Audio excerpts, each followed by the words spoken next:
These are the learnings that Dhirubhai Ambani possibly passed on to Mukesh Ambani. Yeah. I've heard something similar in most conversations that I've had Okay. around this topic.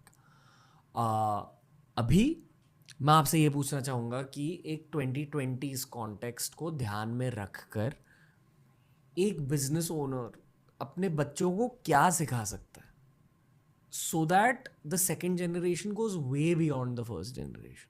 Okay, so it's very crude, but मैं ये सोचता हूँ कि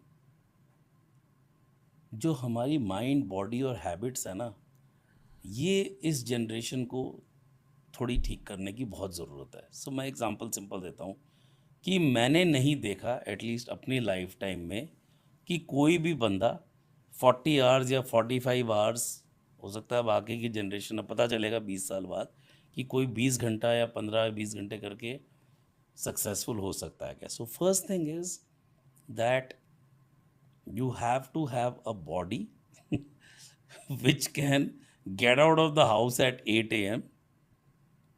and get into the house at 8 p.m. and it's like 12 hours including commute and you should be okay with it.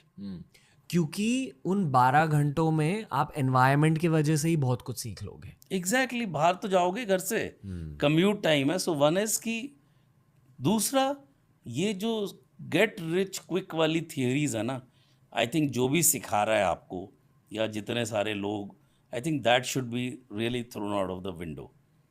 Third thing ये है, अगर मैं family business owner और we are talking of second gen, I think as a father I will carefully assess कि ये जो मेरा बच्चा है, अगेन मैंने क्या बोला, इंटरेस्ट, कैपेबिलिटी एंड पोटेंशियल, ये तीनों अगर ट्रायंगल में मेरे इसके बैठ रहे हैं तो मैं इसको इस बिज़नेस में कैसे फिट करूं और इसको कैसे ट्रेन करूं. बट अगर मुझे लगता है that he is not be going to be able to succeed or fit into my shoes and I am that business owner, then I will create another system and process so that the business continues, the lifestyle continues, and this person does something which aligns with his interest, capability, and potential.